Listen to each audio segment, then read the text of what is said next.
Dalam perang modern, kekuatan tidak lagi ditentukan oleh jumlah tank atau jet tempur di garis depan.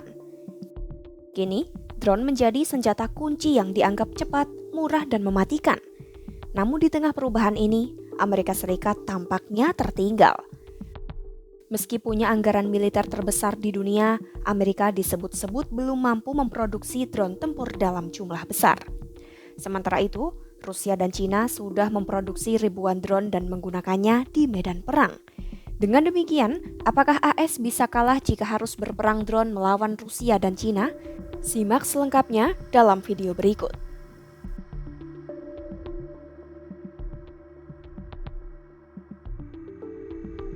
Melansir The New York Times, AS telah menggelar sebuah latihan drone selama 4 hari di Alaska pada Juni 2025. Semua drone diketahui buatan perusahaan yang didanai oleh unit khusus di Departemen Pertahanan AS yang sedang berusaha meningkatkan kemampuan drone negara. Mereka menguji drone yang diprogram untuk mencari dan menabrak target, namun gagal dan malah mendarat 24 meter dari sasaran. Pada percobaan lain, drone yang diuji bahkan jatuh ke gunung. Hasil latihan ini menunjukkan AS masih belum siap menghadapi perang drone. Menurut sejumlah pejabat militer dan pakar industri drone, dibanding Rusia dan Cina, AS tertinggal dalam hal produksi drone, pelatihan tentara, dan perlindungan dari serangan drone. Manajer proyek portofolio otonomi di Unit Inovasi Pertahanan AS, Trent Imeneker, menilai militer AS belum memberikan perlengkapan yang dibutuhkan oleh para prajurit untuk bertahan dalam konflik modern. Menurutnya, semua pihak sebenarnya menyadari kondisi tersebut. Ia memperkirakan jika konfrontasi militer terjadi dalam waktu dekat, militer AS belum memiliki kemampuan atau peralatan yang diperlukan untuk menghadapinya. Oleh karena itu, pihaknya tengah berupaya untuk memperbaiki situasi ini. Menteri Pertahanan Pete Hegseth juga mengakui AS tertinggal. Ia mengumumkan sejumlah kebijakan dan investasi baru untuk mempercepat perkembangan industri drone di AS. Dalam pernyataan terbaru, ia menyebutkan sistem birokrasi yang rumit membuat tentara kesulitan membeli drone dan melatih penggunaan alat itu.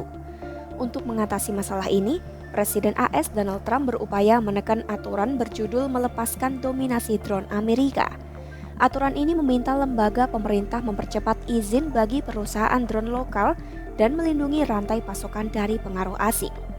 Meski begitu, butuh waktu dan biaya besar untuk membangun industri drone dalam negeri yang bisa memenuhi kebutuhan militer.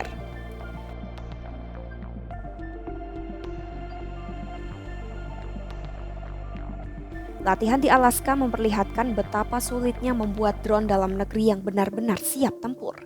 2 dari 4 perusahaan finalis yang didanai pemerintah mengalami banyak kegagalan.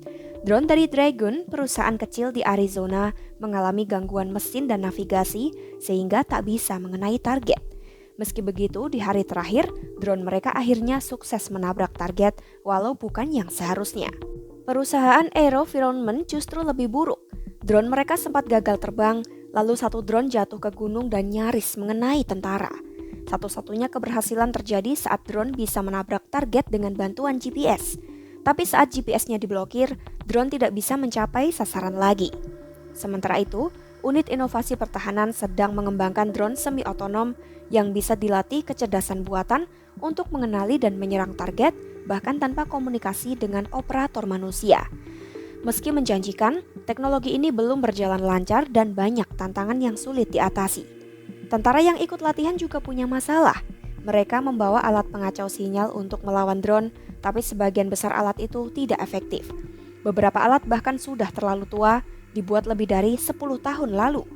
Ada juga alat mirip senjata dari film Ghostbusters untuk menjatuhkan drone, tapi tidak ada yang mau memakainya karena dianggap tak berguna. Seiring waktu, para tentara mulai terbiasa dan alat pengacau mereka bekerja lebih baik, terutama alat bernama Magpie. Namun, Letkol Scott Smith dari Divisi Lintas Udara ke-11 mengatakan, latihan ini menunjukkan betapa banyak pekerjaan yang harus diselesaikan AS agar siap menghadapi perang drone. Konsultan yang membantu uji coba, Chris Bonzagni, mengatakan banyak drone buatan AS yang dikirim ke Ukraina gagal karena ketinggalan zaman atau mudah dijatuhkan Rusia. Sebaliknya di Ukraina, para teknisi dan tentara benar-benar memahami apa yang berhasil dan tidak karena mereka langsung terlibat dalam perang. Satu drone yang menonjol adalah Archer buatan Neros, perusahaan kecil dari California yang juga punya kantor di Ukraina. Archer berhasil terbang rendah meski tentara mencoba mengacaukannya. Drone ini mampu mengganti frekuensi sinyal agar tetap terkoneksi. Neros sudah mengirim 6.000 drone ke Ukraina tahun ini dan menjadi harapan terbaik AS untuk menyaingi DJI, perusahaan drone Cina.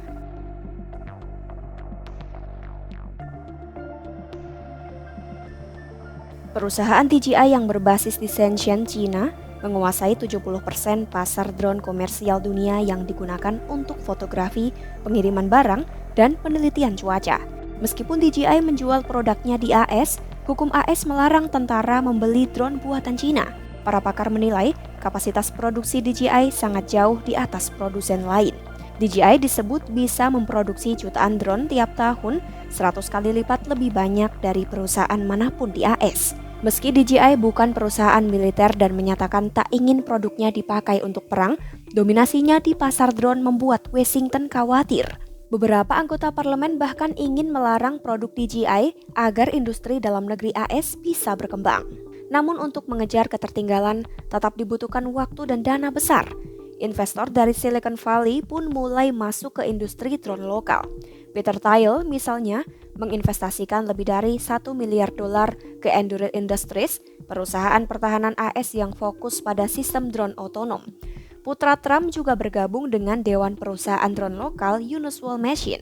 Ada sekitar 500 perusahaan drone di AS, tapi total produksinya kurang dari 100.000 unit per tahun. Sebagian besar adalah perusahaan kecil tanpa pengalaman produksi besar.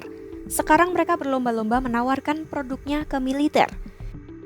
Perubahan kebijakan terbaru dari Menteri Hegseth yang mempermudah pembelian drone oleh militer semakin memperketat persaingan ini. AS tertinggal dalam kesiapan perang drone dibanding Rusia dan Cina. Latihan di Alaska menunjukkan banyak kegagalan, sementara produksi drone lokal masih minim dan terhambat birokrasi. Meski ada upaya perbaikan, AS dinilai belum siap jika perang drone terjadi dalam waktu dekat. Apakah AS nantinya bisa mengejar ketertinggalan ini? Pantau terus perkembangannya hanya di YouTube Kompas.com.